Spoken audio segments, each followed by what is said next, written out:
to really just to get more time. I mean, I was taking gigs because I was going from rural Oregon all the way up to Canada, down to Arizona to Colorado on as much as possible, and I was not focused on profiting. Because it doesn't make any sense. I'm building my act. How were you doing? Were you working during that time though? Yeah, I was doing feature sets. Like, were you had a day job? Yeah. Well, I'm in a very good position. I run a company, and then I started at 33, so and I had kids at 23. Yeah. So I had my career set.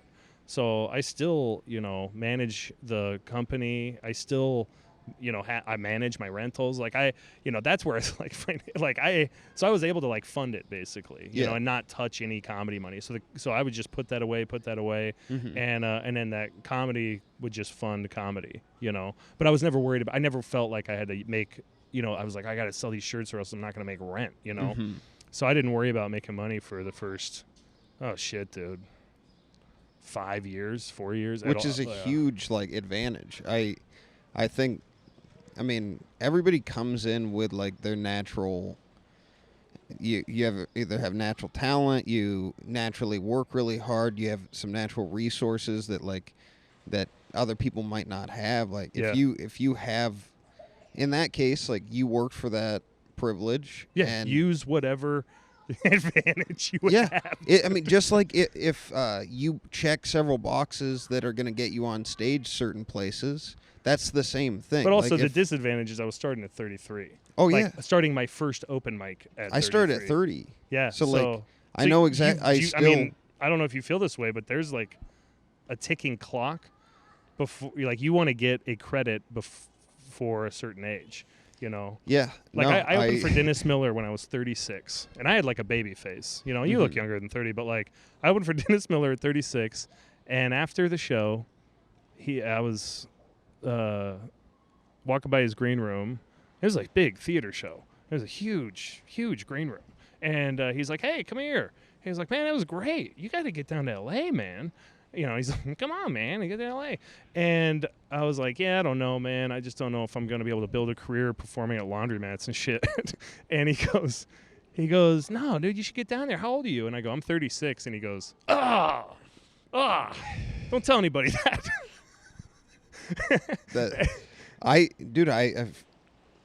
It's so funny you said that because as I've been doing it longer, being young is the best advantage you have. Yeah, absolutely. Quinn Fitzgerald, yeah, is a buddy of mine. I think he worked with you recently, but yeah, he started at 20, 21. If anybody is going to be successful in my crew of friends, I think he's got the best chance because he's got the longest time. Time is the only thing that you can't buy or get. But it's also, it's a long game. There are people that are it depends on what you're trying to do too. No, man, it's a long game. Kendrick Lamar, careers take off. You just got to be patient. Yeah. Yeah. Yeah. Look at me. Mine took off. I'm in Richland, Washington, dude. You know what I'm saying? Dude, I say stick with it.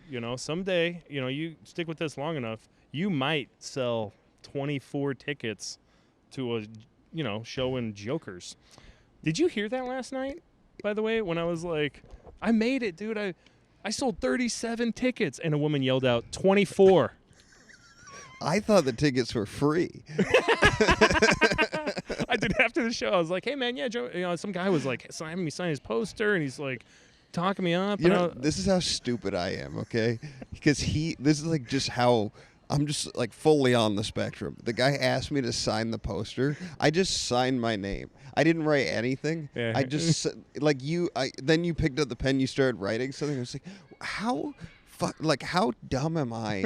He signed the poster. I just signed it and I was fucking signing a receipt. There's no way he's gonna remember your name if it's not a legible signature. For sure. And I don't even know if it says my name on the poster. Maybe it does. But either way, me just signing, nobody wants you to just sign the poster. They want you to write something. Oh, dude, they're going to frame it. And so I have messed up a couple people's shirts that they bought from me. Really? Because they're like, sign this shirt. You might make it someday. You never know. And I'm like, dude, I know.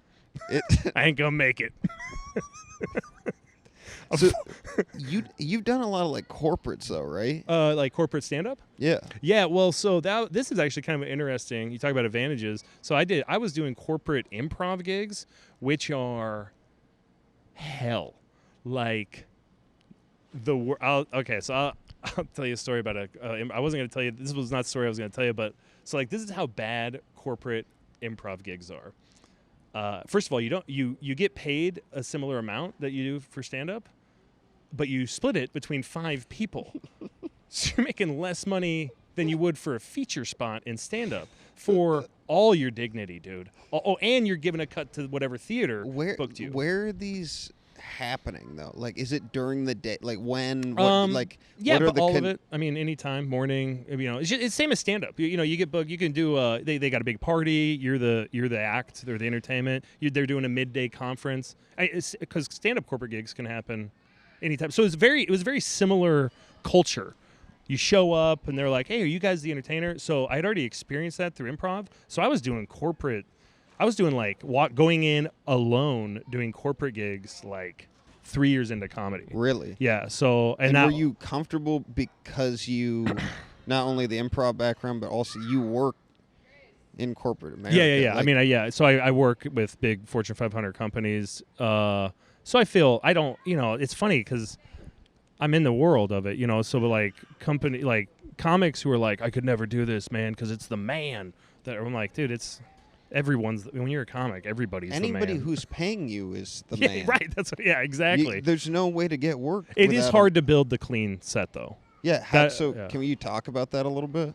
Like if I know people that are interested in working clean, but don't really know what that means, right. Because it seems like it's everybody's definition of it. Like how do you look at it? So I never was trying to be clean. I was never trying to write clean. I just would go to open mics and everybody was doing, Taco Bell diarrhea, weird dick, bloody vagina, anal. It was all just like my stuff. Yeah, your act. Yeah. But everybody was doing that kind of stuff, and so I was just when I would go to after going to enough open mics, I was like, I need to write different stuff. If I'm gonna go in those lines, I need to write something so wild that no one's ever heard it before. So I started just the writing just wound up just being like, well, I just want to write jokes, and then a lot of it just kind of wound up being clean. And also for improv, we would do a clean show and then a late dirty show. So you wound up just being clean. I mean, and if you'd be surprised how much stuff people think is dirty if you just clean up the language. Yeah. You can do sexual jokes. You can do a lot of jokes if you just clean up your language. It's the explicit language, like, because yeah. you can imply a lot of stuff too yeah. without.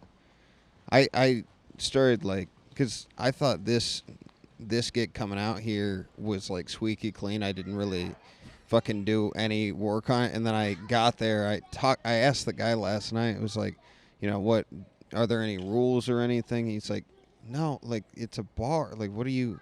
I'm like, I don't know why I'm even fucking. You have to asking. walk through. You have to walk through like waitresses that have like booty shorts at a casino to get there. Yeah, it's a fucking a comedy club next to a bowling alley in a casino. Yeah. So you're quite a bit younger than me. Do you know Too Short, the rapper Too Short? Yeah. The first time I headlined this club, Too Short was the next weekend. So yeah, you don't have to be clean at jokes. Yeah.